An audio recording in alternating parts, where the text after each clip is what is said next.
The Fed's criminal charges threat, Trump weighs Iran options, and gold and silver hits another record.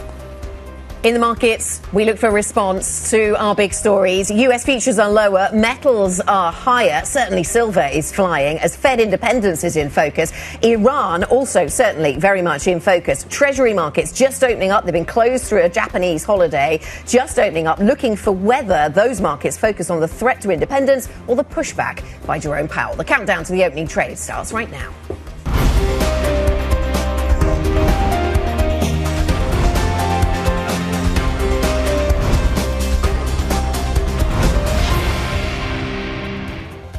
The threat of criminal charges is a consequence of the Federal Reserve setting interest rates based on our best assessment of what will serve the public, rather than following the preferences of the president.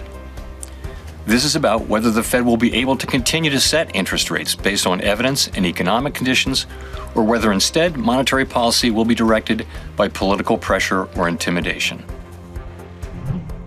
The Fed chair comes out swinging after the Sunday night bombshell that the Trump administration has pulled the trigger on prosecuting Powell. It is a big moment for markets. How are they going to respond? So many questions swirling this Monday morning as we think about the implications of all of this. It is going to be fascinating how the next 24 hours unfolds. But this is a moment that we have been waiting for. We've seen over the last few days Trump's desire to get interest rates lower. We saw him pushing the agencies to buy bonds. We've seen him talking about credit cards and the interest rates that are charged there. This is the ultimate one. Yes. Prosecuting Powell is a big step. It is. They've been issued with a grand jury subpoena, which could end in a criminal indictment. So that's where we are in the process.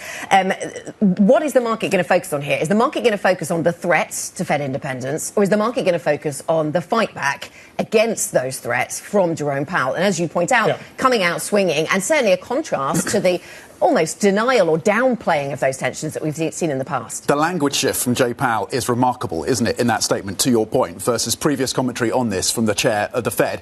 And it's not just Jay Powell who's drawing a line around this. It's also senior members of the Republican Party on the Banking Committee. And we're thinking, of course, of Tom Tillis, who has said that he is not going to be voting through any nominees, and making clear that he is very uncomfortable what he describes as, and I'm paraphrasing, the attack on independence of the Federal Reserve. That's essentially what he said. So there's senior Republicans coming out now, drawing the horses, or at least the carts, around Jay Powell to try and protect the independence of this Fed. This isn't just about him stepping down in May. This is the fact that he has been pretty clear, Jay Powell, that he's not being clear on what he does as governor, and that term runs until 2028. Trump wants that seat, and Jay Powell has not said that he's stepping down from that governor role. This makes it potentially more likely that he stays. And that, I think, is the calculus that maybe the market is going to think about as well this morning. There's also this whole issue around kind of what happens if you end up, to your Tiller's point, without the next Fed chair clearing the Senate. Who becomes chair? Because Powell has to depart. So there's this period potentially of huge uncertainty around the Fed as to what could happen, who could be pulling the strings. But this all feels like it's linked to the midterms, doesn't it? The desire to get interest rates lower. The question is Trump willing to sacrifice the upper end of the K to help the lower end of the K when it comes to those midterms? And Treasury markets are opening up now. They've been closed and they are responding to this. But markets are responding to this story. They're also responding to what's been going on in Iran. And we'll get in more detail to some of the market response in a moment because there's a lot happening. But let's deal with the Iran story as well, because this is also something at the forefront of investors' minds. Protests then going into a third week. The White House says it has briefed President Trump on military options that are available to him. President Trump says he's monitoring the situation. He says that Iran has called and they want talks. So we'll watch whether talks happen or whether further military action happens first. Tehran, for their part, have been warning the United States and Israel that if they intervene, there could be consequences. From a market's perspective, we see the oil prices are pretty flat, actually, as a result of this. But they've had a good run up on the back of the Venezuela tensions. Yes, we dropped at the start of last week, but then the direction of travel was higher. And it was partly this happening in the background last week that was pushing those oil prices a little bit higher. If we were to see regime change in Iran, what would come next? And that I've read a lot over the weekend, and people don't know. Do you see a breakup of Iran? Do you see secular fighting? Do you see the existing regime fighting back? There's so many questions. And this is a huge oil exporter. It would have an impact on China. It would have an impact on Russia. fragmentation in Iran would be really quite difficult for the markets to price and know what it's going to mean. But we feel like we potentially could be on the brink of that. According to some analysis, this is the most dangerous moment for this regime since 1979, when, of course, they took over a revolutionary regime that could be overthrown by a revolution. Better the devil you know for some in the region, to your point. But just to underscore, the fourth largest producer in terms of OPEC, there is no sign yet that Iran's production capacity has been impacted by this, but some of that could be determined by what Trump determines to do on Tuesday. We know he has been presented with those options, to your point. Is Trump thinking midterms when he thinks about all of these different moves? Is that what's going to dictate the way that he responds?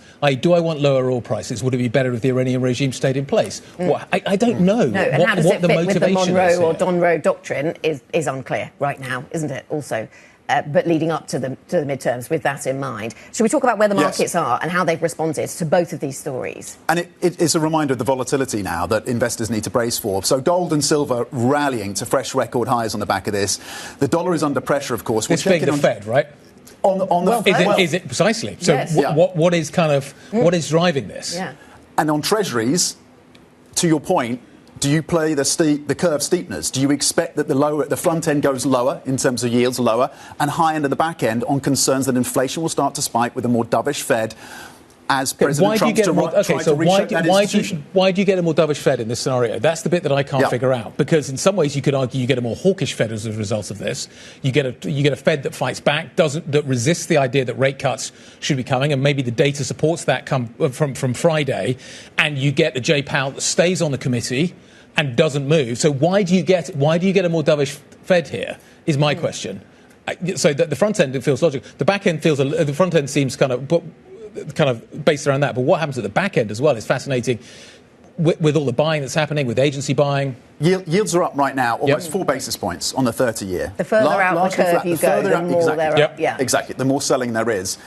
Let's not I think to answer your question, maybe, or to posit a response to that would be, do not underestimate President Trump's ability to reshape institutions in his image. He has done that time and time again. The Fed is the standout and is holding out against that. And I think it is interesting that this is having an impact on futures. Both of these stories, we can't, it's difficult to pass the two, but maybe it's the Fed story that's having more of an impact on US futures. The E-minis are down 0.5%. NASDAQ futures down 0.8%. European futures are not down by that much. Last time I checked, pretty much flat on European futures, and the Asian session has been pretty resilient. So again, the global reallocation story jumps to the fore. Do you diversify, again, away from the US? We know that investors got burnt on this back in April, the selling of US assets, and then, of course, we got the rally. Worth noting as well, the S&P 500 rallied to fresh record highs on Friday. But again, to your point, futures significantly lower right now. Lots of overlapping and complicated conversations then to be had about markets through this morning. Let's go through some of the guests that we've got to do that with us. Marie-Anne Allier will be with us. Carmignac, fixed income portfolio manager. Great to kick off the morning with that fixed income conversation as we see long end bond yields in particular in the United States go just that little bit higher with Fed independence in mind. Ali Renison will be with us, SEC Newgate Associate Director. We thought this morning we'd be talking more about the aftermath of a decision from the Supreme Court. We're not talking about the aftermath. We will still talk about the Supreme Court and all things of trade, though, because that decision still looms. Remy Olupitan will be with us, Schroders multi-asset growth and income head. That conversation coming up at 8 o'clock UK time. And then we will also be talking to Matti Staniszewski, who is ElevenLabs CEO and co-founder of ElevenLabs, keeping tech very much in focus, Tom, as well, as we don't lose sight of AI.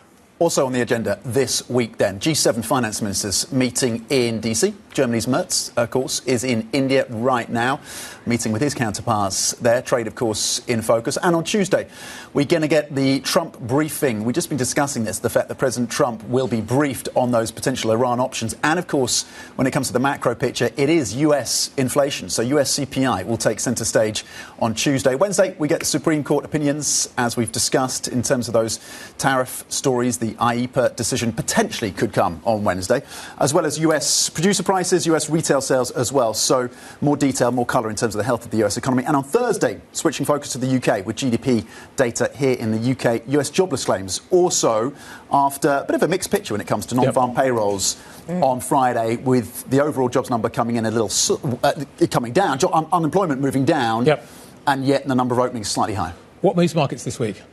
Of all the risk events there, what is it that moves event? Is it CPI out of the United States? Is it the Iran? Is it the Iran story? I don't know how that's going to evolve. What happens with the Supreme? There are so many risk events. Bank earnings? Yeah, precisely. On bank earnings, a massive week then for bank earnings. How do you pivot around all of these different potential catalysts for the markets? Wall Street banks then also expected to kick off earnings season with momentum.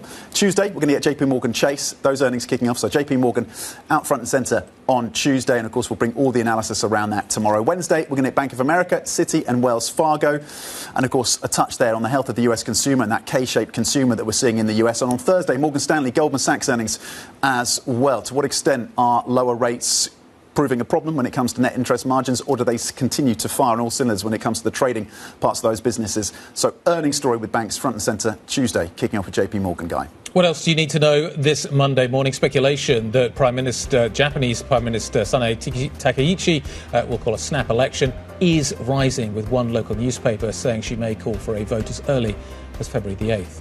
Other reports say that Takaichi may announce a dissolution of the lower house of parliament at the start of the next parliamentary session. Now, that would take us to January the 23rd. Japanese markets are closed for a local holiday, but Nikkei futures have jumped on the back of this report. We've also got the yen moving quite a lot this morning. The German Chancellor Friedrich Merz has met India's Prime Minister Narendra Modi on his first trip to Asia since assuming office last year. He's been accompanied by a large group of German business leaders, including the CEOs of Siemens, DHL, Infineon and others. And Bloomberg has learned that a group of European nations is discussing plans to bolster their military presence in Greenland. Sources say the UK and Germany are leading the talks, with Berlin proposing a joint NATO mission to bolster Arctic security.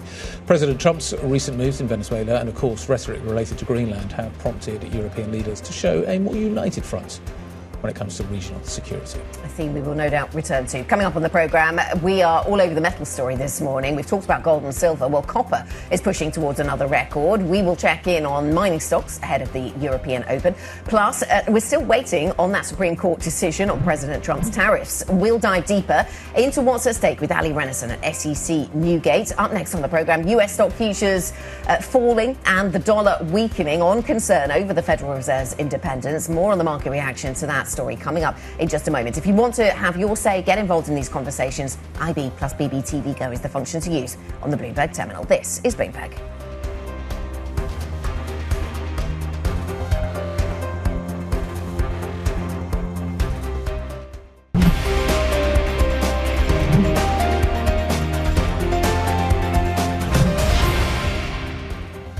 Good evening. On Friday, the Department of Justice served the Federal Reserve with grand jury subpoenas, threatening a criminal indictment related to my testimony before the Senate Banking Committee last June.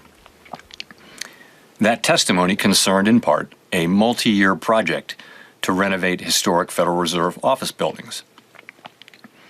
I have deep respect for the rule of law and for accountability in our democracy. No one, certainly not the chair of the Federal Reserve, is above the law. But this unprecedented action should be seen in the broader context of the administration's threats and ongoing pressure. This new threat is not about my testimony last June or about the renovation of the Federal Reserve buildings. It is not about Congress's oversight role. The Fed, through testimony and other public disclosures, made every effort to keep Congress informed about the renovation project. Those are pretexts. The threat of criminal charges is a consequence of the Federal Reserve setting interest rates based on our best assessment of what will serve the public, rather than following the preferences of the president. This is about whether the Fed will be able to continue to set interest rates based on evidence and economic conditions, or whether instead monetary policy will be directed by political pressure or intimidation. I have served at the Federal Reserve under 4 administrations, Republicans and Democrats alike. In every case, I have carried out my duties without political fear or favor, focused solely on our mandate of price stability and maximum employment. Public service sometimes requires standing firm in the face of threats. I will continue to do the job the Senate confirmed me to do, with integrity and a commitment to serving the American people. Thank you. That was the Fed Chair, Jerome Powell, commenting on the latest dramatic escalation against the Fed. And we thought it was important to play you the whole of his pushback because the content of it is fascinating. The tone of it also really, really interesting. President Donald Trump has been saying that he is not involved. He says that this is not about interest rates. But many questions then still remain about what exactly is trying to be achieved here. Let's bring in Bloomberg's Alistair Bull. Alistair has been covering this story for many years. Alistair, very good to have you with us. So how serious a threat is this then to the Fed and its independence? Thanks for having me on. It's an extremely serious threat to the independence of the Federal Reserve. Well, the test will be what happens next. I think you can tell from the tone of Chair Powell's comments last night that he's resolved to tackle this. He's not going to flinch. He's not going to back down. And then it becomes a test of who wins, who prevails. And we've heard from Republican Senator Tom Tillis that he's siding with the Fed on this. And the verdict of the financial markets has also been in the Fed's camp. The gold price has strengthened, the dollar has weakened, stock futures have weakened, the bond market has weakened.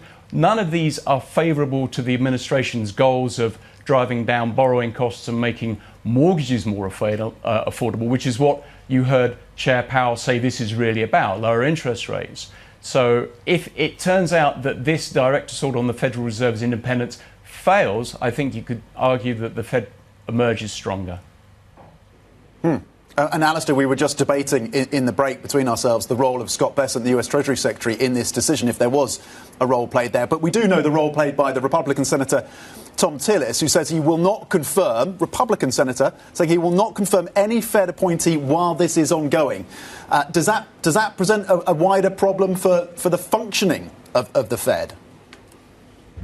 It doesn't prevent a problem for the functioning of the Fed. It presents a problem for the administration's goal of getting Trump appointees onto the Fed board. At the moment, there are no vacancies. The next one that's due to come up is if Chair Powell were to step down once his term as chair ends in May.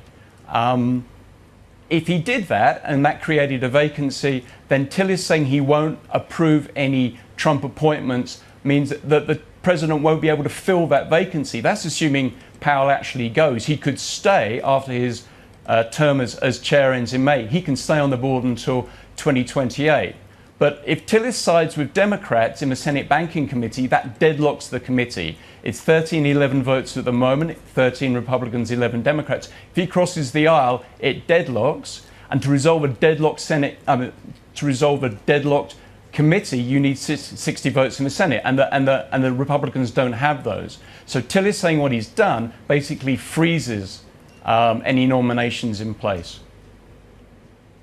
Alistair, thanks for the updates. Many questions, still looking for answers on so many of these issues and ultimately how it unfolds. Massive impact on financial markets. Alistair Bull joining us.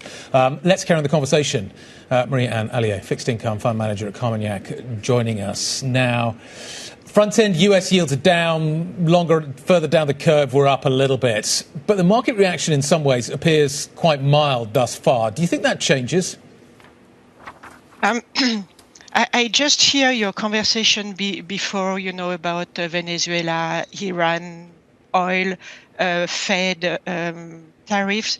I think for the market, you have too many information and a lot of uncertainty, and it's difficult to see, whether these geopolitical things will push down oil and inflation and then push the Fed to cut or not. And I think the market is still trying to find, a bit of clarity or something to rely on. And for the moment, it's a bit difficult to assess all the uncertainties. Yes, Marie-Anne, good morning. So if all things like that were equal, which they're not, but if there were no change in other things, if we were just dealing with the Fed independence story, should we see much higher yields at the long end of the US curve? For sure, we should see, lower dollar, probably selling asset from a foreign, yes, we should see higher long-end yield, for sure. If we were in the old world, yes, the 10, the 30 years should be higher than what we have today. Yeah, and those are the dynamics we're seeing, at least in the initial market reaction today. Marianne, good morning. Do we assume then that you lean into steepeners? So low yields at the front end, high yields at the long end. How much further has that trade got to go potentially on this news? Well, it's not only this news, because, you were talking, a lot of people are talking about the Fed independence. But look, for example, we will have the CPI Tuesday. We don't have any head of BLS, and the last CPI number was, at least not so much reliable. It's a question of all the administrations, not only the Fed. So if we were in the, as you say, the old world, pre-Trump world, probably, it's all the US assets. So it means that front end, long end, stock market, the currency, everything should be lower in price, at least. So if we go like this, the 30 years could probably go to 5 or even higher than that. At the end of the day, as you pointing rightly just before, it's not the Fed administration, the Trump administration goals to have higher yield. So they can do QE, they can do twist, they can do whatever they want. I think this weekend, Trump called for a 1 year cap rate on credit cards. He can say the same. He can put taxes for a foreigner. He could do a lot of things. So betting that yields will go as in pre-Trump world is a bit dangerous, I think. I'm looking at the Atlanta Fed nowcast GDP forecast. It's running at 5.1%. That is a very strong number. Yes, but you put that with CPI, you put that with a bunch of other things. Why would the Fed be cutting rates at the moment? Well, because the Fed nowcast is distorted by the last, I think, retail or some strange number we had because of the shutdown, the end of the shutdown. So maybe we shouldn't look too much in that. Because when you look at the number, you can say that labor market is a bit, cooler than it was. Labor is always, lagging indicator. So you can say that if the Fed is not cutting now, the labor market is rising, the unemployment rising a little bit by little bit, and then it go. So you can, twist the number to justify that because you are well above neutral rate, you can still cut by a quarter point or something like that. It's not as if you are at neutral or below neutral at the moment. So if you want to justify, you can. Marianne, are you still expecting the Supreme Court to have an impact on bond markets this week? It will. I think it will depend on what you say, of course. But if they say it's illegal, the question will be how you repay these illegal taxes you had. It will be, we have so much uncertainty right now in the market that, adding more, yes, it could be the little thing that push the market really down. It's the accumulation of a lot of uncertainty that could, at the end, weigh a lot on the market. Yes. Okay, Marianne Allier, mixed fixed income fund manager at Carmignac on the uncertainty in these markets, all these competing forces, of course. Thank you for that analysis. Coming up, the German Chancellor Friedrich Merz is in India, meeting his counterpart Narendra Modi on his first visit to Asia.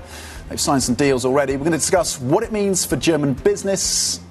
This is Bloomberg.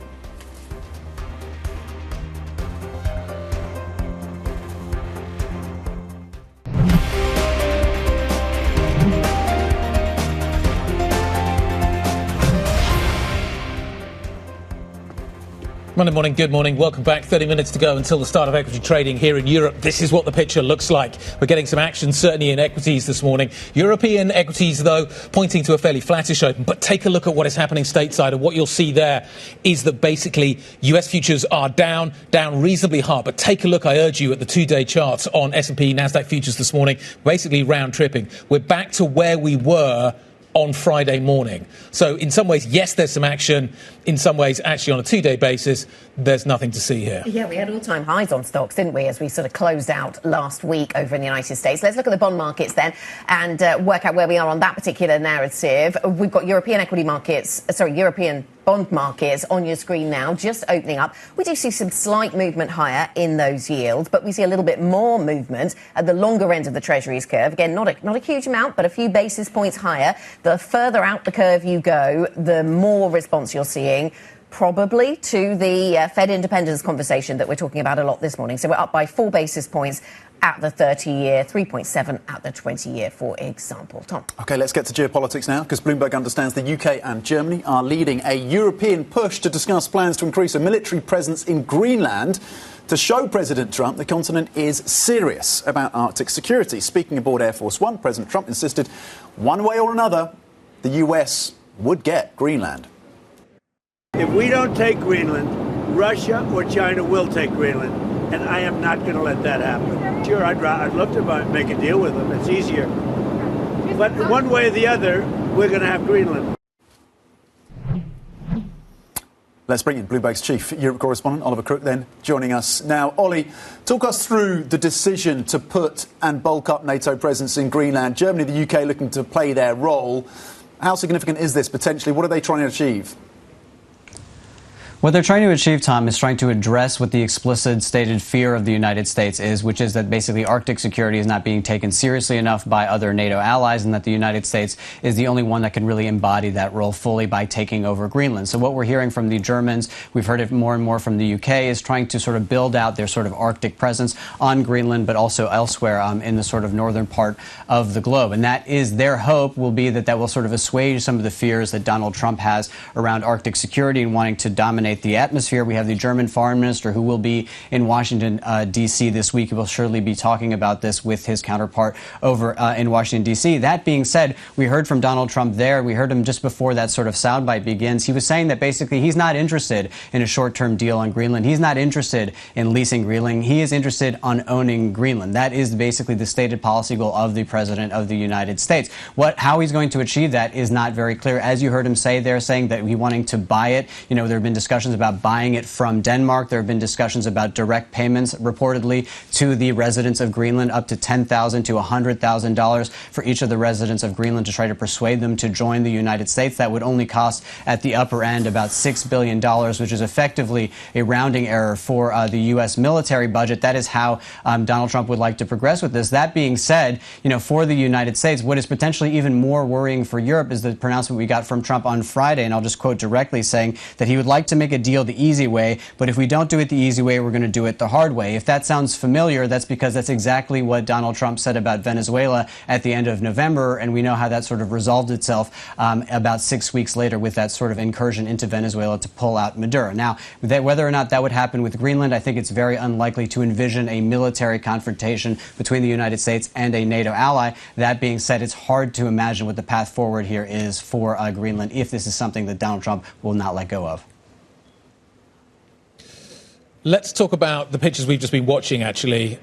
German Chancellor Friedrich Merz in India, trying to do deals, critical deals. What does that tell us about how Europe is trying to think about its way forward on the global stage when it comes to trade, given what everybody else is doing, the Trump administration, what China's doing, what everybody else is doing? Europe is in desperate need of some catch-up here. Absolutely. So there's an economic and trade story here. There's also a defense story. I mean, the Germans are sort of putting forward this idea of being more active in the Arctic. They're also putting forward having a sort of joint defense agreement with India. We understand that one of the sort of top priorities in this visit from Friedrich Merz into India will be the details around an $8 billion submarine deal that they're sort of thrashing out with the Indian government. That would be one of the biggest purchases the Indian government has ever made, to buy basically German submarines. And this is part A of obviously the Germans trying to expand their trade trade footprint across the globe, but also trying to make themselves a dominant military force within the world. Part of this sort of expansion and the Germany sort of 2.0 now, it's not just making cars, it's making military equipment. So for the Germans is an absolutely key sort of a market for them. We should say that in terms of trade between India and Germany, it's only about $30 billion. You compare that Germany versus China, that's at about $200 billion. So in a moment when Germany is trying to diversify away, A, from the United States because of its unreliability, and B, from China because some of the vulnerabilities, India is a very sort of interesting market for them and one that will be growing substantially in the years to come. We should say that in the background, you also have burning this EU-India trade deal, this free trade agreement that should be agreed to over the next couple of weeks. And we're just hearing from Mertz saying that that must urgently be concluded, those negotiations between the EU and India for that free trade agreement. Oliver, thank you very much. Bloomberg's Oliver Crook with the latest on some of the geopolitical developments and ending there on trade and sticking with the trade theme. The markets were left in suspense mode after the US Supreme Court did not deliver a ruling on challenges to President Trump's tariffs on Friday. The Supreme Court now says that this Wednesday, so in 2 days' time, will be its next opinion day. That, we suppose, could be, is the next time that they could make these announcements around President Trump's tariff policy. Joining us now is Ali Renison, Director at SEC Newgate and former advisor to the UK Business and Trade Secretary.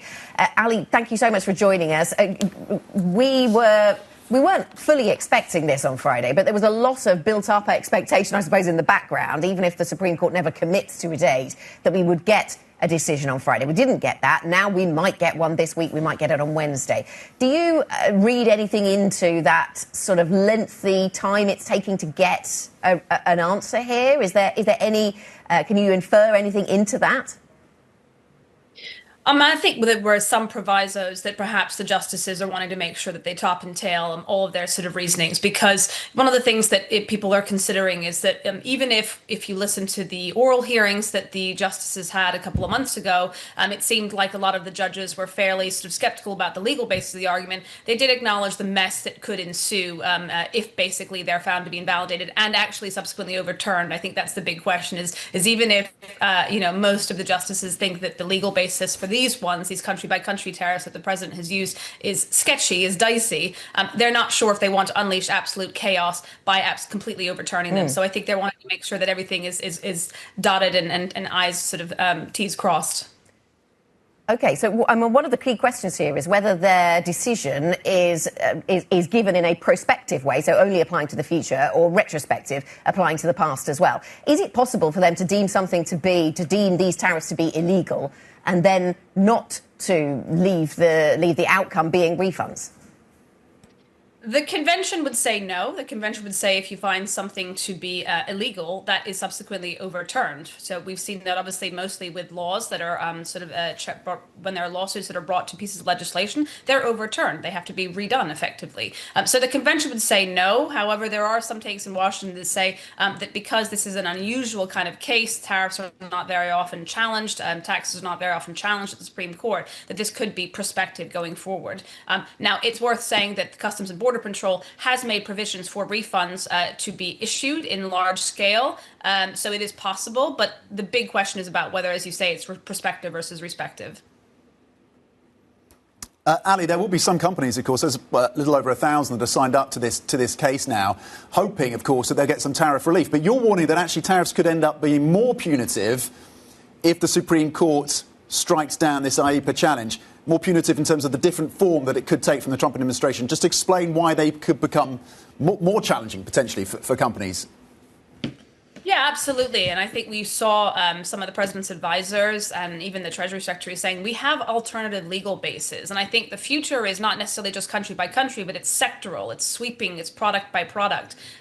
We've seen that the president and the White House is very willing to use those alternative legal bases already, and those are not being challenged. So, for example, the steel, the auto, the pharmaceutical tariffs, albeit the latter of those are on hold while negotiations take place, those are not being challenged. Those are national security bases. And those, it seems to be what the administration is very happy to use going forward. So even if the baseline sort of, let's say that in the UK's case, 10% baseline is not what's going to be sort of, if that's found to be invalid, it doesn't matter in a sense because a lot of the bigger ones, steel, 50%, automotives, in the UK's case, sort of 25 down to 10%, but those things will stay. And that's what the administration seems to be happy to use going forward.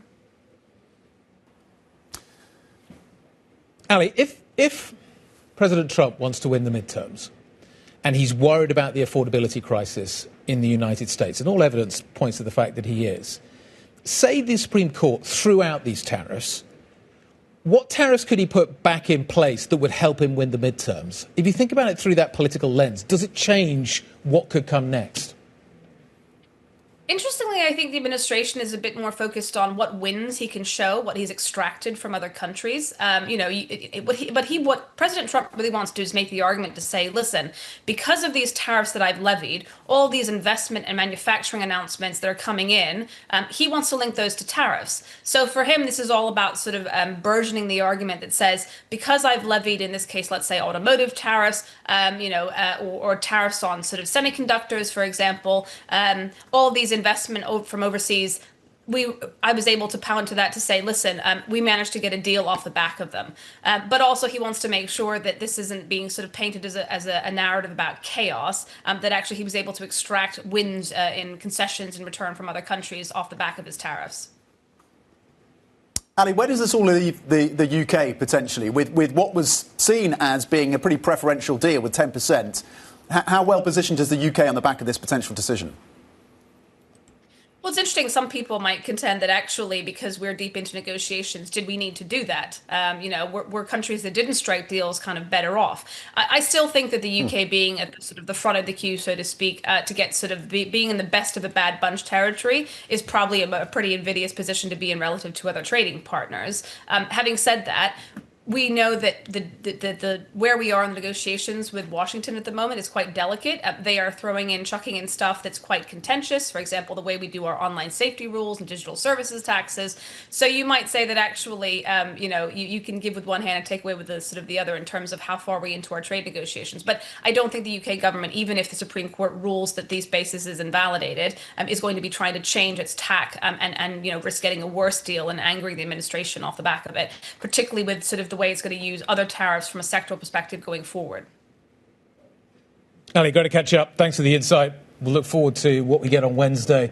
Maybe talk to you soon after that. Ali Redison, Director of SEC Newgate. Thank you very much indeed. Coming up, protests in Iran entering a third week now.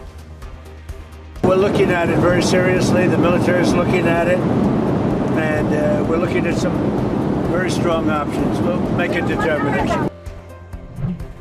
Up next, more on how the US could respond. This is Bloomberg.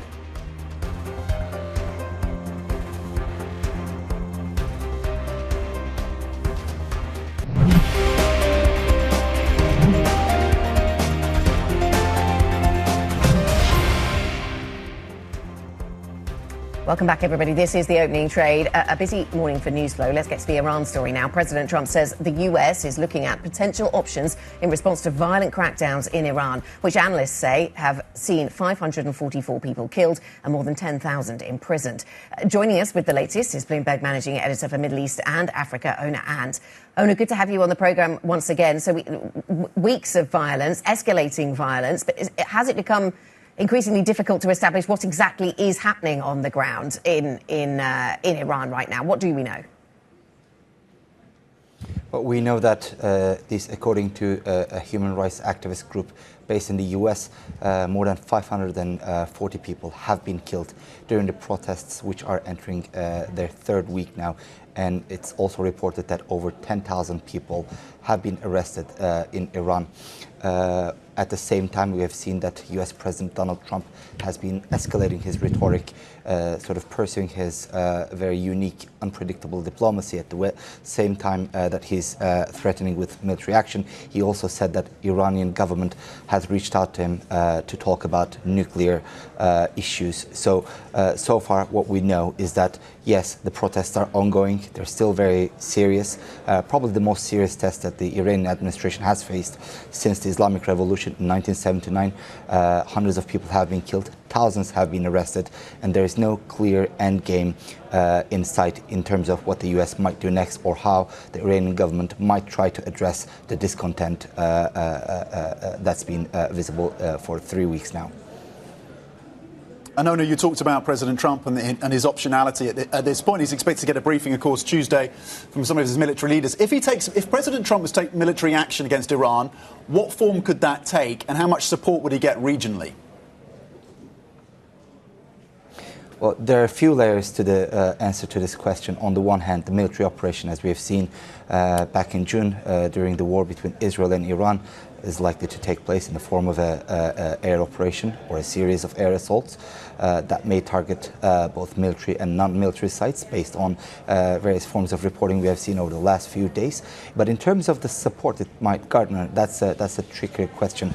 None of the countries in the region, even Iran's arch rivals or historic rivals, may find it in their own benefit that large countries such as Iran might suddenly be destabilized. So what would inform their thinking is what's going to come next, and that's far from being clear at the moment, except for Israel, which has its own existential differences with Iran over various issues. But also, more importantly, what happens inside Iran is equally important and somewhat unpredictable. We have seen back in June during the war between Israel and Iran that the attacks on the Islamic Republic did have an impact in terms of rallying people around the flag, so to speak, inside Iran. And that's probably part of the reason why we have seen that Israeli officials and authorities have refrained from talking publicly too much about what's going on in Iran, and they're sort of trying to let it play out on its own without giving out the impression that Israel and or the US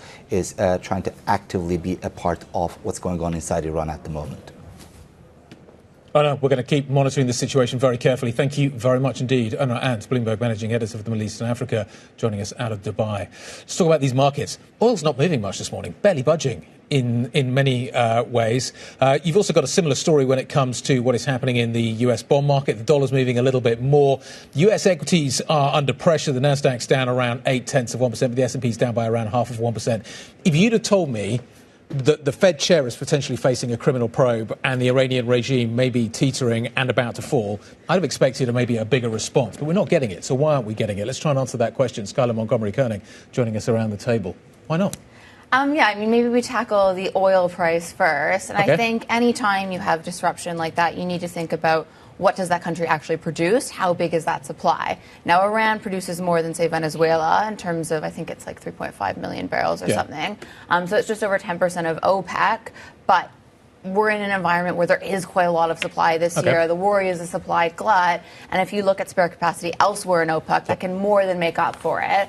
So I think you have to think about that backdrop, as well as we did have a bit of price pressure at the end of last week. So we're coming from low levels that were pushed up a little bit as these tensions kind of built into the weekend. I think it is a reminder, though, that you need to think about geopolitical risk in terms of how it feeds into commodity markets, that you need to think about these kinds of stagflationary shocks, even if we're not getting them now. And that does mean that you need to think about having kind of real assets in your portfolio. And that's probably why we also have such a strong bid for gold. Yeah, gold and silver looking pretty real this morning. What about, to Guy's point, what about a lack of reaction, if that's what we're seeing in the Treasury markets? Yes, we've got some reaction at the long end. It's up 3.7 basis points on the 30-year. Is this the scale of response you would expect to see, given what has developed around the Fed? Yeah, I think it's largely because we've had these threats before and they've proved non-credible. There's quite a high bar to have a complete disruption of who's on the board. It's well recognized that, we're not going to get a big changeover, and so you're not going to lose that inflation fighting credibility, which is really what markets are concerned about, because the idea behind that inflation mandate is if you're an investor in U.S. assets, you're not going to lose more than 2% in purchasing power per year. And so if that goes away, then you don't want to hold on to U.S. assets. I think last year we had a couple weeks of outflows around Liberation Day in particular, but because the U.S. still has a high yield, because it still has highly profitable companies, there's still this bias to buy U.S. assets. And so it's not really something that you've seen in terms of flows out. It was a hedging story in the U.S. last year, but I think that's why you have such a tepid reaction this time around, because the only thing you're seeing in terms of diversification away from the U.S. is central bank reserves. So maybe the focus shifts to inflation tomorrow, CPI out of the US Tuesday. What kind of number would derail market bets? 2 additional cuts this year. What kind of print would change that dynamic, or at least change that price? Yeah, I think it would have to be a pretty high print, because we've had inflation that's well above the Fed's target for a while now. And then there's this bias within the committee to think that the unemployment mandate or the labor market mandate matters more than the inflation mandate. I think what maybe you need to focus on isn't so much one print, because we need a series of prints to get a trend, but this idea that you need to watch every data point, you need to watch every speech, because it's a highly divided board. And so that means you're going to get more volatility, you're going to get pinged around on this comes in, because you're trying to decide not only when the next cut is, but where terminal is, and that's very important. And we'll have a lot of Fed speakers commenting this week as well. Scarlett Montgomery-Koenig of Bloomberg Markets Live, thank you with that market analysis. Let's get some views now on individual stocks to watch this Monday with Chloe Millet. Chloe. Good morning, Tom. Defence is top of mind today. European countries are discussing plans to set up a military presence in Greenland to push back against Trump's plans and threats to take over that territory and show that Europe is really serious about security in that region. That means, obviously, a heightening of geopolitical tensions, and that tends to be good for defence stocks. So we'll be keeping an eye on all of those this morning. Moving on to recruiters, which could be a little bit weaker in the UK after UK employers cut back on hiring again in December. And that shows that rising costs and growing uncertainty are really weighing on the labour market. And that would mean potentially some weakness for all of those names today. And the worst part of it is that this is something that is likely to continue as well in 2026, with employers continuing to hit the brakes on hiring this year as well. And finally, mining is also in focus after copper and gold hit new records. And so this will be something that will be probably quite good for Fresnillo, which is gold and silver miner, and Antofagasta, which operates copper mines as well. Chloe, thank you. Chloe Melly with the latest on those stocks in focus. We had a decent end of the day on Friday for technology stocks, energy stocks. We keep that in mind when we think about where we might open up. Basic resources also did okay on Friday. We will certainly, as Chloe said, keep an eye on anything to do with the metals markets, given those moves in silver and gold and copper. Coming up on the programme, we'll bring you that opening trade. This is Bloomberg.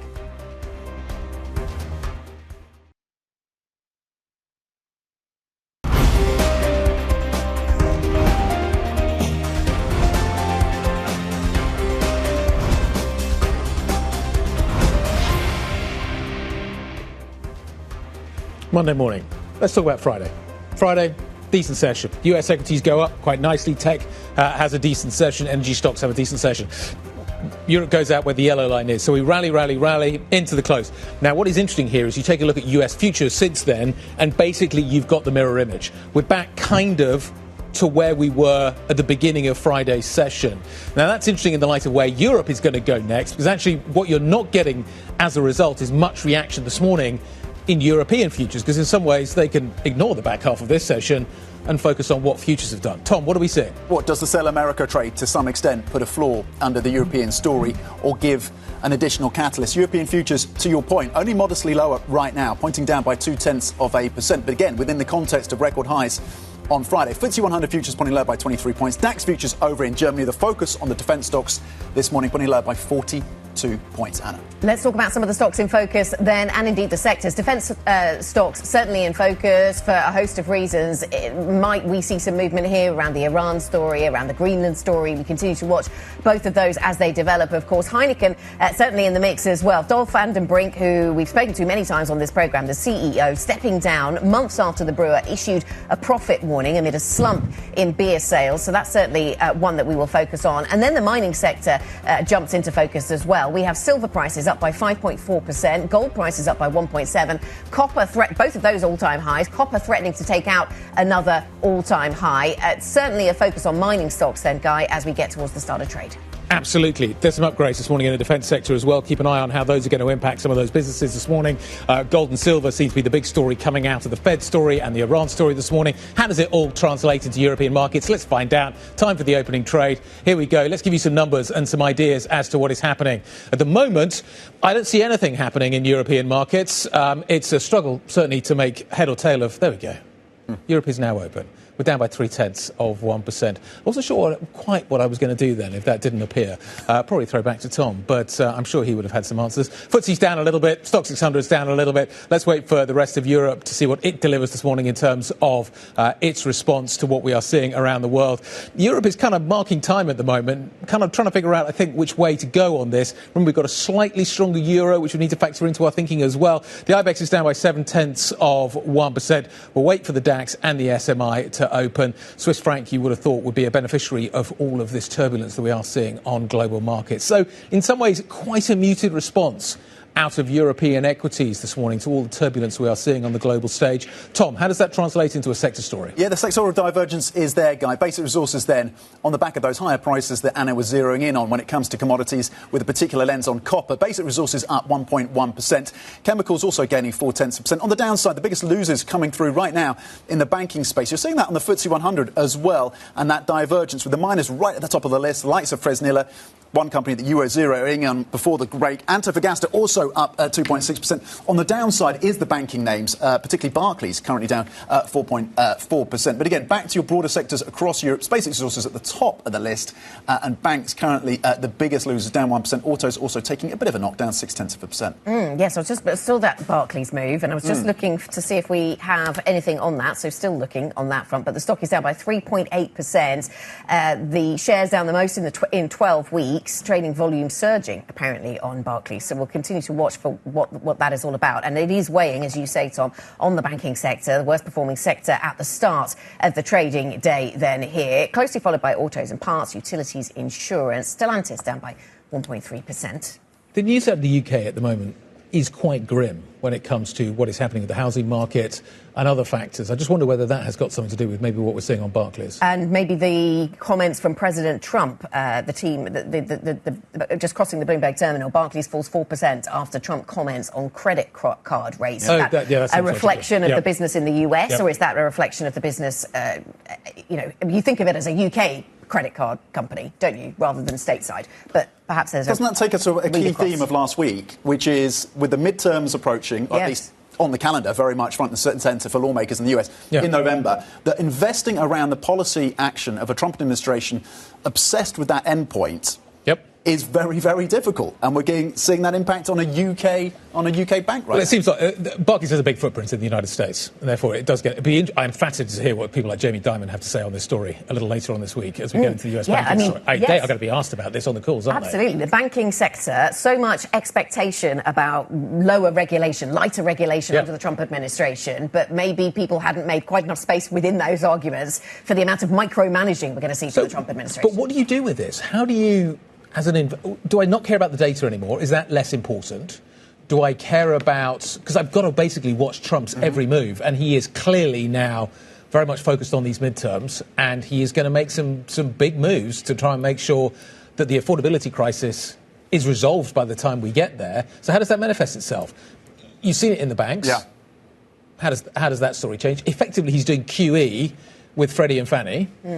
How does that work, and how does that affect it? The policy impact is enormous. I don't want to keep coming back. I'll do it one last time in terms of my rather hackneyed analogy to China. But when I was in China, the response would be follow the policy.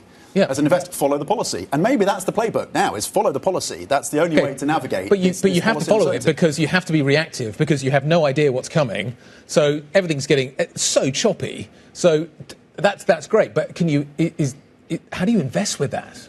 Let's get some answers now. I'm bringing in our next guest, Remy Olipitan, Head of Multi-Asset Growth and Income at Schroders. Good morning, Remy. How do you navigate this uncertainty? What is top of mind for you? What are the guideposts in this environment at a day when we're questioning again, or at least there are question marks over Fed independence, and then Trump policy, geopolitics? What for you is the direction of travel going forward? I think you're absolutely right in terms of follow the policy, follow Trump's policy, which is to focus on affordability in the US, which is very positive for the consumer. So our view is that you will see a broadening out, and this year it's not just US tech, it's other cyclical areas that should perform strongly.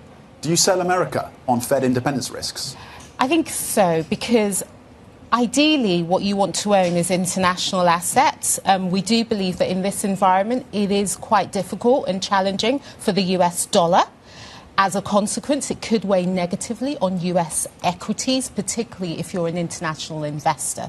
So that is one thing to bear in mind. But also, if we have a broadening out, that's an environment where you see better growth. We do think earnings growth will be better, so that makes other markets interesting. Remy, good morning. Do you see then, as a result of this conversation around Fed independence, which has certainly gained momentum over the last 24 hours or over the weekend, a weaker dollar, we see that already rally a little bit, not a huge amount. We see some movement in bond markets. Does this add to reasons to look at non-US assets then? Is that what this leans into? Yes, because there are interesting stories elsewhere too. So, for example, Japan, in Europe, we have other activities happening elsewhere. But when you have an environment where the dollar is weakening, this typically leads to positive dynamics elsewhere because it reduces financial tightening. And so that's what could make other asset classes, other equities, but other assets too, interesting. For example, commodities. Yes, I was going to ask you about that because I think you had some positive things to say about gold. I mean, we see silver really flying today.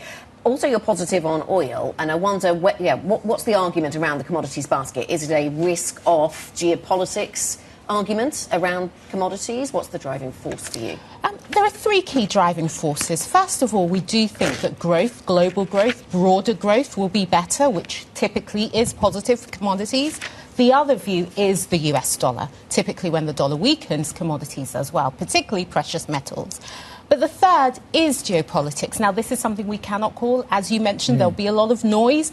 But we do think that in an environment where geopolitics is going to be with us, and the best way to be proactive rather than just being reactive is to have some hedges in the portfolio. So it is a good environment for commodities. Admittedly, oil hasn't done well. It hasn't been the best environment. But at these levels, we think a lot of that negativity is priced. You said in your first answer, Trump wants to help the consumer. Which consumer? The US needs to help the US The bottom end of the consumer? Yes. Of the K? Yes. OK. Does that mean the top end of the K has to suffer? I.e., will stock markets stay elevated in that kind of environment? If we have a broadening out, yes, absolutely. So I get your point. But the way of addressing affordability, which is to some extent providing fiscal policy stimulus. So this is a stimulation of the US economy. I think it could lift all boats, so particularly the stock market. Barclays is down a lot this morning. I'm assuming that's going to translate into what US banks do a little bit later on as well. I may be right, I may be wrong about that. But if he's going to come out and hit the banks, if he's going to come out and change the nature of the oil companies, he's basically trying to his defence sector. He's changing lots of different bits of the US economy. And I'm wondering how the market is going to react to that. If the US banking sector, which is a huge portion of the S&P, doesn't like what Trump does and the stock market starts to waver, does he protect the stock market at the expense of those that are going to benefit from lower interest rates on credit cards? Which of those two things do you think is most important? Am I investing for the top of the K or the bottom for the K? Because I don't think I can do both. I think right now, with the midterms approaching, it's a numbers argument when it comes to voting. And so for the priority is the midterms and getting the population of the numbers. And as a consequence, we do believe in that K, that it is the consumer is the priority. OK. What happens with the outperformance we're seeing in terms of Asian tech versus US tech? Is that a story that continues with conviction in 2026? Yes. Part of it is because of that international markets offering more value argument, but also it's because we've moved into a new phase of the technology discussion. Last year was really about capex. I think this year it's more about adoption. That's why you're seeing semis doing very well, and you have a lot of that in Asia. And you want to lean into that trade? Yes, we think that from a valuation, it has missed out a little, particularly in the second half of last year. So we do think that there are some opportunities in Taiwan. What about the rate cut conversation in the United States, or maybe it's global? Do stocks need more rate cuts from the Fed? It was interesting on Friday, looking at the way that the market thought about the jobs report, and yet stocks went higher. Yeah, that's a very important question. I think we're debating quite a few things, that we will have to debate this quarter around rate cuts. Do we need rate cuts? But what does that mean? Does that challenge Fed independence? I mean, how much rate cuts does the US economy need? Now, if we're referring to a consumer-led policy stimulus, you could argue, do you need that much rate cuts? I think if we push too hard on rate cuts, that means that Fed independence is being challenged. So I think the priority of the stock market right now is, are we seeing better growth? If we see better growth, then you can have higher bond yields for very good reasons. So I think investors may move away from that obsession with rate cuts and focus on the economy, as long as it's moving higher. if the economy moves higher, I take rate cuts off the table. Does that mean the next move is a hike? And at what point do you think the hike becomes part of the narrative? Back end of 26 into 27? OK, we're asking for everything here. But markets are discounted. It's not going to be too long before we're kind of 2 or 3 months down the road. Suddenly you're looking at the back half of this year into... it feels like we're at the pivot point. Are we worried about a slowing economy? Trump's clearly worried about the affordability crisis. If he pushes the economy to run hot, does that mean that you take Fed rate cuts off the table? And is therefore the next logical move actually, and you've also got the fiscal push that you've got underway at the moment, is the next logical move, therefore, you've got a hot economy, Fed can't cut rates, and therefore the next logical move is a hike. The gap between the last Fed cut and the next Fed hike is normally not that long. No, it's not at all. The market doesn't want to think about a hike. So whilst I said that the obsession with rate cuts may fall, we're not ready to discuss a hike in terms of the stock market. But I completely agree with you that that's the next logical step. But then it depends who the next Fed chair is. And so the big debate in financial markets at some point this year is the difference between should the Fed raise interest rates, do they want to raise interest rates? I think that's the debate we're going to have in the second half of the year. What I find fascinating, you look at the stock markets, you look at Whirlpool, OK, up 15% over the last few days, as the fact that the people are looking at the affordability crisis changing, they're pushing... Tariffs as well. Well, it could be tariffs, so that's a good point, actually, but I think it's more likely to be the fact that they're trying to boost the stock markets, they're pushing money into the stock market, the housing market, they're trying to boost the housing market, and that's boosting... I need a new washing machine. I'm going to move house. Of course I need a new washing machine. Ollie, thank you very much. Ollie Patan, thank you very much indeed. Head of Multi-Asset Growth and Income at Schroders. Let's take a quick look at the Core 6, figure out what is happening there. This is what the picture looks like in Europe this morning. As you can see, farmers down, luxuries down, defence stocks are definitely on the front foot. Chips not doing very much. Let's get some detail as to what we are watching with the mining stocks. Here's Chloe. Good morning, guys. So indeed, we have got some positive movements across the mining sector this morning, with gold and copper hitting new records. So copper is hitting a new record on those continued supply concerns. And for gold, it is because of that continued rush to safe havens, especially with what's happening in Iran, and also the threats to the Fed's independence. And so all of that is quite positive for miners. We've got Fresnillo in particular, the gold and silver miner, moving higher. And Antofagasta is also up at 1.6% this morning. That's one that's operating copper mines specifically. But really positive movements across the board there. We have also got green across the screen this morning for defence, because European countries are discussing plans to put some military presence in Greenland to push back against Trump's threats to take over that territory and really show that Europe is serious about that security in the Arctic region. And we are seeing some positive movements there, in particular for BAE Systems, up for 2.4% this morning. Moving on to Barclays, which is a little bit weaker, in the red this morning after Trump on Friday called for a one-year cap on credit card interest rates at 10%. And so we are seeing quite a lot of weakness this morning. We're down about 4.7% for Barclays. We are also in the red for software companies, IT services companies, Capgemini and Software One. This morning, Software One in particular is down very strongly, and that is after Morgan Stanley downgraded both of those, saying that the IT services sector will struggle to have a rally this year. And in particular for Capgemini, there are AI headwinds in particular to consider. And finally, BE Semiconductors reported really strong preliminary orders this morning, and we are up almost 6%, so a very positive morning for that company. Chloe, thank you very much. Chloe Melly with those movers. Coming up on the programme, we're closely tracking oil prices this morning, watching them as Iranian protests raise the spectre of crude supply disruption. We're not seeing a huge amount of reaction in oil prices right now, but certainly very much in focus. Not dropping, that's for sure this morning. Not dropping much, I should say. More on the oil sector next. This is Brink.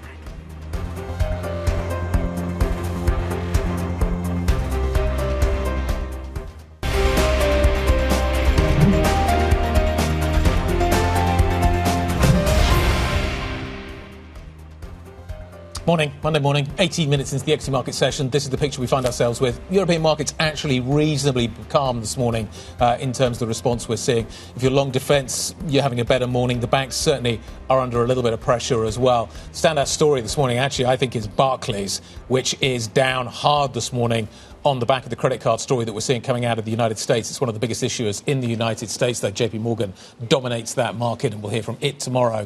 Barclays is down by 4.21% as Trump potentially tries to cap the interest rate that is charged on US credit cards. Yeah, certainly a story we watch into the US session then today. We're also keeping an eye on oil prices. Right now, we see little movement in oil prices. 63.28 is where we trade on Brent. Oil fluctuating now after escalating protests in Iran threaten supply from OPEC's fourth biggest producer. US President Donald Trump says he's looking at potential options in response to Tehran's deadly crackdown on protesters. Joining us now with analysis of these markets, Anthony DePaola, our Middle East energy markets reporter. Anthony, nice to have you with us. So President Trump says he's not ruling out military force on Iran. What impact could that have on the country's oil output and wider OPEC? Good morning, Anna. Yeah, there are a lot of risks to evaluate here when looking at the issue with Iran. But what we've seen, as you said in the run-up, is that oil prices are pretty much flat today, so we're not seeing much reaction at all on those prices. We saw that really front-loaded on Thursday and Friday when prices did go up, which would indicate that the market is really looking at the risk of interruption to supplies from those protests internally. If there are any strikes by oil workers, if they take any facilities offline there, that was what the market was looking at as we saw mounting news of the seriousness of those protests last week. Getting into this week, we're kind of back to that oil market default situation where the oil market doesn't react unless it sees really physical barrels taken off the market. When we do look forward at some of the issues that we will be looking at in terms of potential strikes, a lot of the analysts are looking at the potential for Israel trying to get back in and do some additional strikes. Of course, the U.S. also joined in that brief war in June that didn't displace the government, that didn't cause regime change, which a lot of analysts will say which is one of those goals there. So we're looking at the possibility of something else coming about there. Now, Trump has made some threats, but attacking Iran's oil infrastructure really goes against what Trump wants, which is lower oil prices. So he doesn't want to take supply off of the market, which would bring up prices. He also doesn't want to damage infrastructure that a future other regime might be able to use in terms of rebuilding the country. Could we see some sort of Venezuela-style blockade? Is that feasible in the Gulf? It's a lot more difficult here because you've got about a fifth of the world's daily oil demand coming out of the Persian Gulf through the Strait of Hormuz. So if you're blockading, there's a lot of vessels coming through there. So it's already a very crowded area just logistically. It's also difficult to block those tankers because a lot of those Iranian tankers are running without their transponders on. They're not giving signals. That creates also a hazard just navigationally there. Plus, there's also that risk of a strike, a return strike by Iran, where they could use smaller vessels. They could use some of their still a significant ballistic missile arsenal to attack other shipping in the region, to attack other infrastructure in some of the Gulf countries. So there's a lot of big risks when you do that. When you cut off the Iranian really economic lifeline, then that kind of pushes Iran up against the wall and you run the risk of Iran lashing out. Of course, we have seen in the past that Iran has taken these steps by targeting shipping without really doing it so obviously, kind of stealth attacks that are attributed to Iran but not claimed by Iran. So we've got a lot of room for still continued risk in that area, Guy. Anthony, how did Exxon, on the corporate level, how did Exxon fall out of favour with Trump in terms of what they've been saying around the investability or lack of when it comes to Venezuela?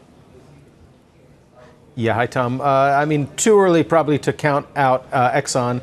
That massive producer. They've lost a lot of money in Venezuela already, so of course they're going to be hesitant to go back in there. If you really look at that comment from Darren Woods in the White House last week, he's saying that Venezuela is uninvestable as it stands. They want an invitation from the Venezuela government to come back in. They want guarantees of security. They want guarantees, not the word of Donald Trump. So they want some additional surety to go back in, which is normal, which is natural for a company of that size, but not to count them out yet.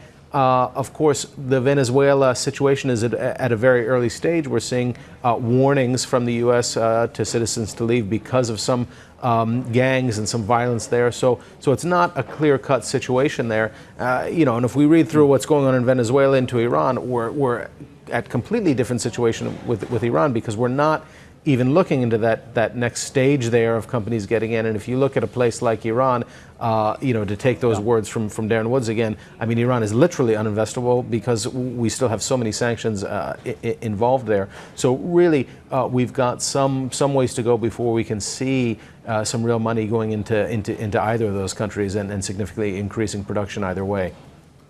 Okay. Anthony DePalla in Dubai, thank you very much indeed for that update. Let's get to the broader reaction across the metals space. Precious metals, of course, in focus today. The unrest in Iran is a catalyst helping drive gold and silver to fresh records as investors flock to those haven assets. Let's bring in Martin Ritchie, Bloomberg's metals and mining reporter in Shanghai. Talk us through the market reaction so far then, Martin, and what analysts are saying about whether or not there's further to go. Yet another big day for the precious metals complex. Things starting 2026 as they finished last year. The immediate catalyst this morning, obviously you've got the situation in Iran, fresh geopolitical tensions in a very uncertain environment there. But then we also had, obviously, just earlier on today we first heard about it, was the Federal Reserve being served with a possible criminal indictment, and that feeds into sort of the worries about Fed independence that were really at the forefront of gold's gains last year. So, putting all these things together is still quite a bullish environment for gold this year. It's hard to find, many bearish voices around at this point, especially when you've got the Fed continuing to go into an easing cycle for now. Yes, and tell us about gold and silver then. Moving on from gold and silver, tell us about what's going on with copper. We've tracked that to above 13,000, was it? And now looks as if it could take out another record. Yeah, that's right. I think part of this is, again, about the very broad macro context about the US economy potentially running hot into this year. But there's also sort of more specific things about tightness in the global copper market with the threat of US import tariffs later this year. In contrast to gold, like the voices on copper going from this point at 13,000 are quite mixed. Most people don't think that prices can. A lot of people don't think that prices can stay at these kind of levels for much longer. Certainly, into the second half of this year, even though there is still very much a positive picture on copper over the long term. Martin, thank you very much. Thanks for the update. Bloomberg's Martin Ritchie with the latest on the metals. Coming up on the programme, we speak to the CEO and co-founder of ElevenLabs, the London-headquartered AI software company specialising in speech synthesis. What does that mean? What can it deliver for business? What are the challenges it's facing? We'll certainly get into that conversation. It must be a rare day. We haven't talked much about AI yet. We'll put that right in just a moment. We will bring you that conversation next. This is Bloomberg.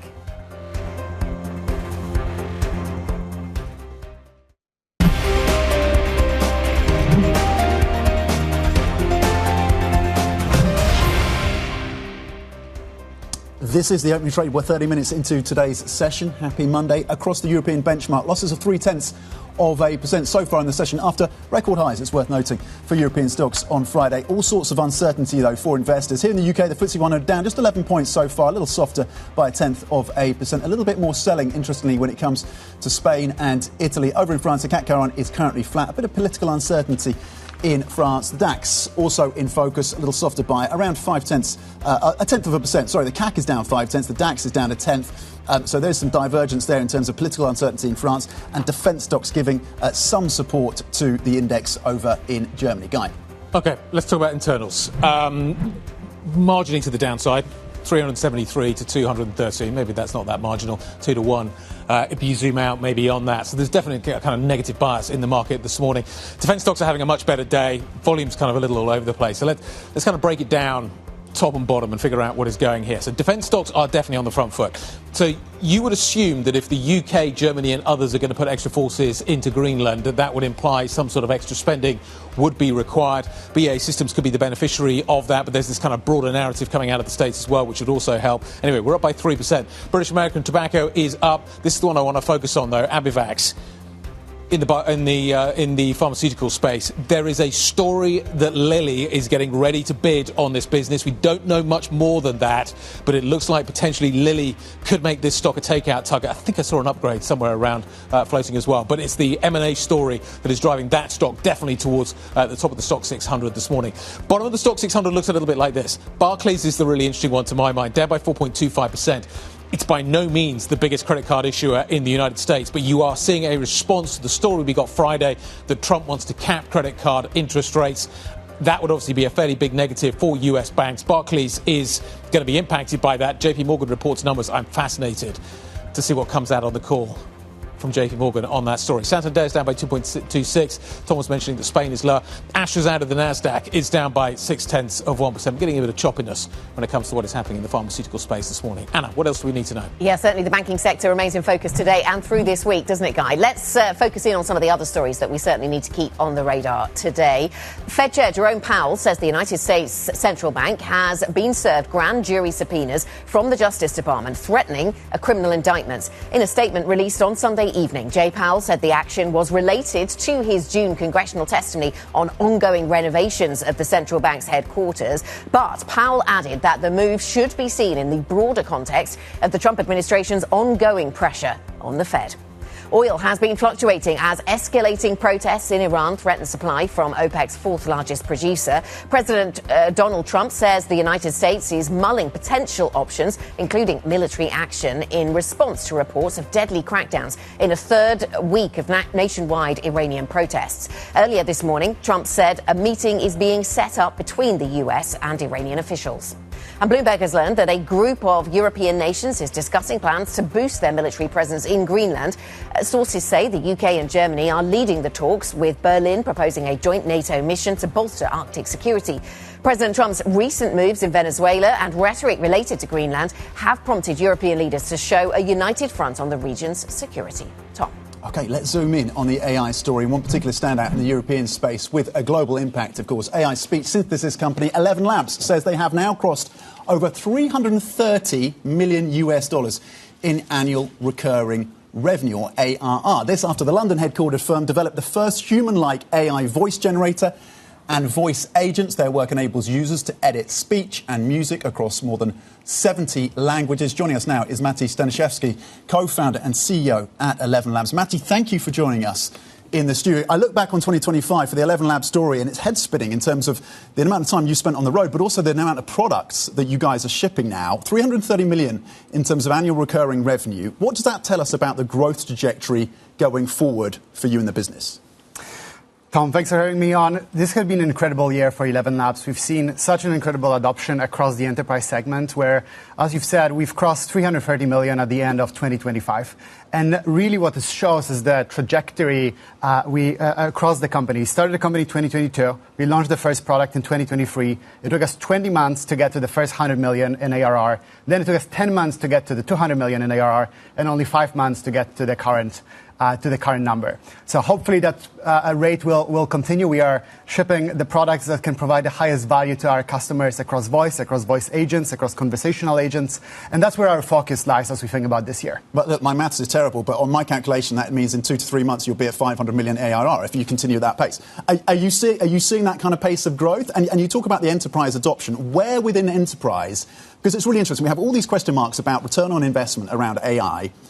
Are you seeing any caution at all from your client base that, hang on a second, adopting, integrating at this level is something we're starting to question? Are you seeing any caution at all? Especially as you think about last month and last year, there's a real ROI attached to those numbers, and that's why that revenue number is growing so quickly. So hopefully, like you said, it continues getting to the new benchmarks and new heights. For us, we started as a company with creating the first voice model that has sounded human. It produced the right intonation, right emotions. And over last year, we brought, alongside the foundational research, we brought new product which effectively combine the voice with the knowledge, creating the first agents platform. Companies across Fortune 500 to fastest growing startups adopted that in customer support and customer experience. A good example here is a company like Square, which is using that for all their merchants to provide better support. All the way through to training. We work with Deliveroo here in UK on enabling riders to get quicker onboarded, get understood better on how to provide services, all the way through to governments with working with Ukraine government on helping them provide new assistance to the citizens across the country, all the way through to creating personalized education in that realm. And that combination of knowledge and voice, which hasn't been possible before, is where our focus lies as we think about reimagining the human-technology interaction. On pricing, where do you think pricing power ends up sitting in terms of the value chain? Because models seem to be getting cheaper, and then you have the applications that you're producing, and then the integration of those applications at the enterprise level. Where do you think pricing power sits ultimately? For us, research is a stepping stone, but like you said, it needs to go alongside with the application. Over a long period of time, we think research will majorly commoditize, and a lot of the pricing value will align with the outcomes that you can provide to the customers, which are closer to the platform, closer to the application, and that's where our energy is being spent alongside the research. But the real incredible part is combining both together. Just this Friday, we released we started with text-to-speech, we released speech-to-text, and now released a new model. My co-founder has been able to assemble some of the mightiest researchers in the space, and our speech-to-text model also is beating all the giants, whether it's OpenAI or Google, on benchmarks, which has been a proud moment and incredible work from Piotr and the team. Is the call center dead, and what is the productivity improvement? I think the whole customer support will evolve. You will not need to have and go through the IVR flow where you go through the buttons to get to the experience. Yep. And that will shift from being a reactive support to being a proactive one. We've seen this already with some of the companies. Meesho in India is a great example. It's an e-commerce store. You can call, you can get support. But now over time, what happened is that instead of just being supportive role, the moment you go onto the website, you have an effectively AI concierge that can help you navigate through the product. So the call center is dead, right? I think the current form, it will shift and it will evolve to a new form, yes. Is that code for yes, it's dead? I wonder what the jobs impact here is. Yeah, I think if you're asking about the jobs, I think that will shift. I have a pleasure of being on board of Klarna. We've seen an incredible shift of people who are doing the L1 level of support to now doing the deeper knowledge and but you need fewer queries. people for that, presumably. Well, you can provide a better service. So we still have the similar amount of expertise and amount of people. So I think the role will change. Okay. If you're asking the current support, yes. The basic, the low level, the bad one will be gone. The new version will definitely take place where all of us will have a better experience the next time we are trying to get a service. Cool. Matty, good morning. Can I ask you boring questions about regulation? It falls to me to do that this morning. What's the conversation in the industry around transparency, about whether people should know the nature of the person or entity they are dealing with? Should people know if they're talking to a human or not? And I think this is one of the most important questions as we think about working with enterprises around the world. Safety, reliability are some of the key criteria. To answer your question directly, yes. We believe that transparency will be so important in that AI world where you know that you are speaking with AI, you know that you are seeing AI-generated content online that will be increasing and is already increasing around the social media across the interactions. So it's one of the key values and something that we enable in our software and our services as well. OK, and sticking with that sort of transparency theme, I suppose, I mean, you are doing deals with, around voiceovers, you're doing deals with certain voice talent, if you like. I know you did a deal with Michael Caine not long ago. I mean, what assurances do you offer to those who give their voices to you or sell their voices to you in some format that their voices are only used in ways that they would want them to be used?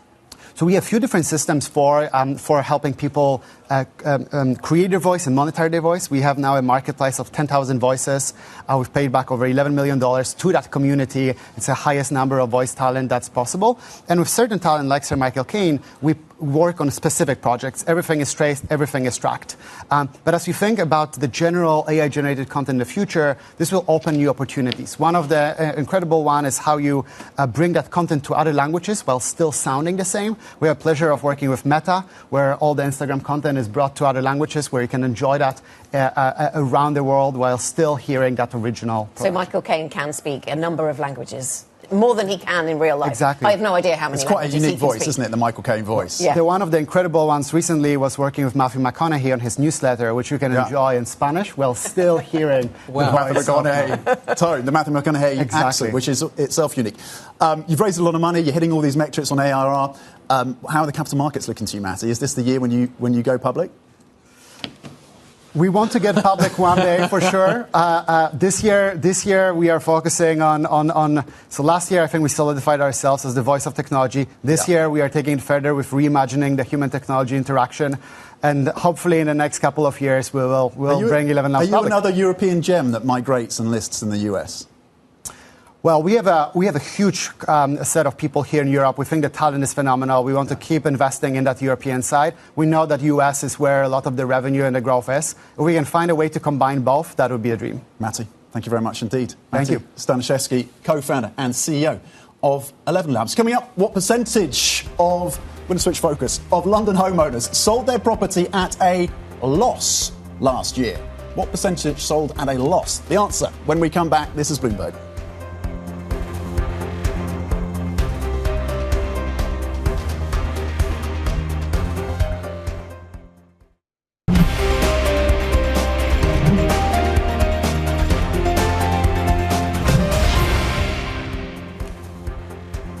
Welcome back. Now, before the break, we asked what percentage of London homeowners sold their property at a loss last year. Yes, it's quiz time. The answer, 15%, 15%. That's according to data from Hamptons.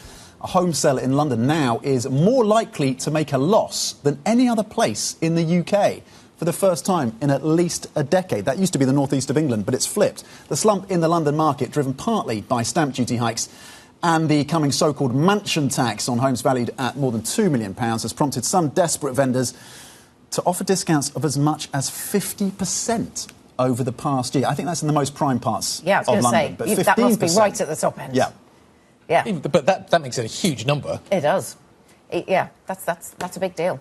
Let's talk about what's going on in these markets right now, because there are a lot of competing forces that we need to keep in focus. European equity markets then on the back foot, a little down by 0.3%. Some of the markets down by more than that. The CAC 40, for example, down by 0.6%. But let's have a look at the United States, because there we see a confluence of factors sending stocks lower. So E-minis down by 0.7%. The Nasdaq, the futures picture there, down by 1.1%. And it does raise the question: how much of this is about the Fed and the Fed independence narrative? How much of this is about the banking sector and concerns that they won't be able to make so much from credit card fees? We'll certainly keep that in mind as we head towards the start of US trade. 9 o'clock. I'm fascinated to see what pre-trade looks like on some of these banks. It's going to be absolutely amazing to watch that story develop. The bigger picture, though, relates to what is happening with the Fed and this kind of long-standing feud that we've had between the presidents, Donald Trump, and Fed Chair Jay Powell. It escalated big time last night. This after the Fed chair came out and basically said that the US central bank has been served with grand jury subpoenas from the Justice Department, which could ultimately result in a criminal indictment. Powell commented on the latest saga, describing the move as part of the administration's pressure to lower interest rates. Good evening. On Friday, the Department of Justice served the Federal Reserve with grand jury subpoenas, threatening a criminal indictment related to my testimony before the Senate Banking Committee last June. That testimony concerned, in part, a multi-year project to renovate historic Federal Reserve office buildings. I have deep respect for the rule of law and for accountability in our democracy. No one, certainly not the chair of the Federal Reserve, is above the law. But this unprecedented action should be seen in the broader context of the administration's threats and ongoing pressure. This new threat is not about my testimony last June or about the renovation of the Federal Reserve buildings. It is not about Congress's oversight role. The Fed, through testimony and other public disclosures, made every effort to keep Congress informed about the renovation project. Those are pretexts. The threat of criminal charges is a consequence of the Federal Reserve setting interest rates based on our best assessment of what will serve the public, rather than following the preferences of the president. This is about whether the Fed will be able to continue to set interest rates based on evidence and economic conditions, or whether instead monetary policy will be directed by political pressure or intimidation. I have served at the Federal Reserve under 4 administrations, Republicans and Democrats alike.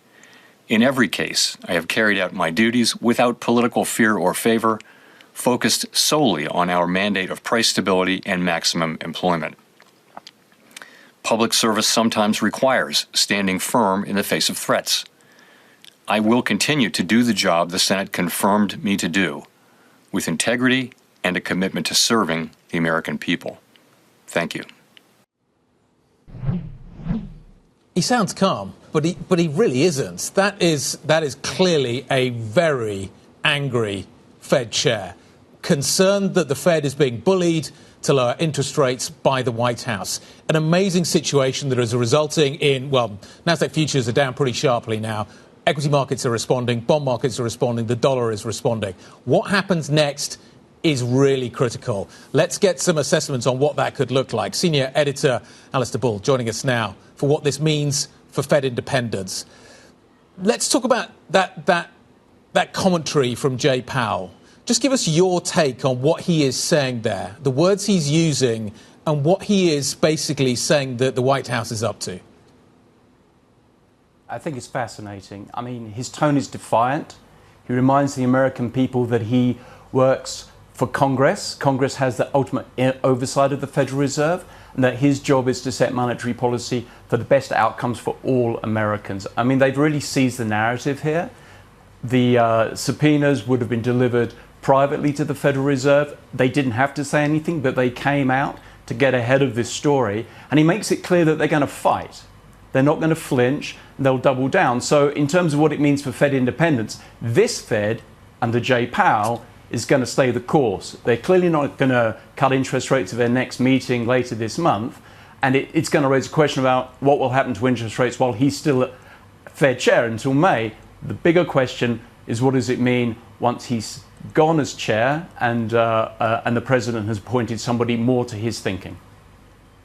And so a lot of focus now on how Republicans respond, and who is on side with this action and who is not. The Republican Senator Tom Tillis says he won't confirm any Fed appointee while this is ongoing. So does this, Alistair, does this present a wider problem for the Fed's functioning, or the way that President Trump would like to reshape it?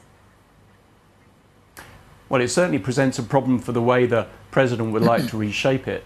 Tillis is one of 13 Republican senators on the Senate Banking Committee to 11 Democrats. If he crosses the aisle and votes with Democrats, that's 12-12. That ties up Senate banking. That means no nominee can move through Senate banking to the floor of the Senate. And to overcome that block, they need 60 Senate votes, and they don't have them. Republicans don't have those votes. So Tillis stays this course, it freezes any effort to get a Trump nominee onto the Fed, assuming there's a vacancy, which there isn't at the moment. It's going to be amazing to watch, and the politics around this are going to be fascinating in a midterm year, which is kind of the overall story here that we need to kind of think about everything through maybe the lens of. Alistair, thank you very much indeed. Alistair Bull joining us out of Joburg on this Fed story. Scarlett's here to talk a little bit more about this. The market response is beginning to develop, I think. It's interesting to see kind of what is happening here. And I can't quite separate out that the bank story with what we're seeing in Barclays this morning, also from what we're seeing in terms of US futures. How big a response could we get? Yes, this is really the question. I think, what we saw last year was you did get a very big response when it was initial news and when it's something that people were very much considering as a threat. But I think because you've had pushback both in terms of Lisa Cook, so her stance is that she'll stay on the board unless she's forcibly removed, which seems unlikely. Because you've had pushback from Powell, I think that video we've just shown is very important, telling you that they're not going to kind of go towards those concerns, that it will be a board that follows the economic data more than anything else. So yes, you'll have one turnover here or there. Stephen Moran is the very dovish outlier on the board, but I think the board itself is moving towards more dissent. So yes, you can have a big reaction, but I don't think that's necessarily what we'll get today. And you're more likely to see it play out in places where there's already a bias for selling, where, like the long end, for example, people are worried about term premium, and so it makes sense to play out your view of worries over Fed independence there. I'd really, really want to hear from Scott Bessent, the US Treasury Secretary. Was he greenlighting this decision by the DOJ, or was he sidelined, is a question that I have. So let's see if we do hear from him later today. When it comes to the interventionist nature of this Trump administration, do investors now need to be screening their portfolios for businesses and stocks and holdings that have exposure to that consumer base, particularly on the low end of that K-curve in the US, as we think about how this administration intervenes? Yeah, I mean, it's really hard right now because you have so many conflicting policies. So you know that the lower end of the consumer is having a very hard time. And that's reflective in the data that we're getting. And we'll get bank earnings, obviously, this week, which will tell us more about how that looks in terms of bankruptcies, et cetera. And the high level is that, you know, as the economy overall, it's doing okay. I think maybe you also have to think about going into midterms, whether or not because the consumer is doing so poorly, you get more fiscal stimulus. Because there has been talk of kind of $2,000 checks. And if those go out, that can be very inflationary, especially if you have tariff hikes already in the pipeline. And the question of tariff hikes is, you know, it's a supply adjustment and it's a price level adjustment, but whether it feeds into the economy more broadly depends on the consumer. And thinking about how big the reaction should be in markets, where Guy started this conversation, Skylar, I suppose there's a lots of things to factor in there. There's the action itself and the big deal that is from the DOJ, or what they're leaning towards. Then there's the Fed pushback and the extent to which the Fed is now clearly willing to stand up to this kind of political pressure. But then there's an expectation or an assessment of whether this legal action, if it comes to pass, would even be successful, or, you know, would it get over the line? So without that, does that sort of level of complexity and all those things, does that limit the amount of reaction we see in markets? I mean, yeah, long end bond markets, we are seeing yields higher by 4.5 basis points right now. Yeah, I think that's exactly it. Markets have trouble with very complex things. And so, yeah, we're going to get more headlines out of this. There'll be headlines around, oh, is it going to take up more of the Fed's time if they're doing this rather than looking at economic data? But unless you have a very clear, credible threat, which this doesn't seem to be, I don't know why this would be more credible than anything else we've had previously. I don't think you get a big market reaction. If you're thinking about the long end, though, it makes more sense for the reaction there because there are other reasons that you'd want higher term premium globally, right? There's supply that's happening everywhere on a bigger scale. You have a flipping bond equity correlation, so that means that bonds aren't providing the same kind of hedge to your portfolio that they used to. And you're in a very uncertain economic environment. We don't know exactly where inflation's going. We don't know where growth is going because we could be stimulus, all these headwinds and things going back and forth. So it does make sense that that long end move is more pronounced. That also explains why gold and silver are higher as well on those reasons. Markets live. Skylar Montgomery-Koenig. Thank you, Skylar. Here's what else to think about this week then. G7 finance ministers meeting today. Just noting that for you, of course, inflation, CPI, that's on Tuesday. That's going to be a big one for the markets, of course. On Wednesday, Supreme Court opinions as well. And on Thursday, we're going to get data out of the UK and the US on jobless claims. Yeah, absolutely. Lots of interviews coming your way that will certainly be of interest to the markets. Bill Pulte is going to be with the team. Stay tuned for that. Elizabeth Warren also speaking to Bloomberg. This is Bloomberg.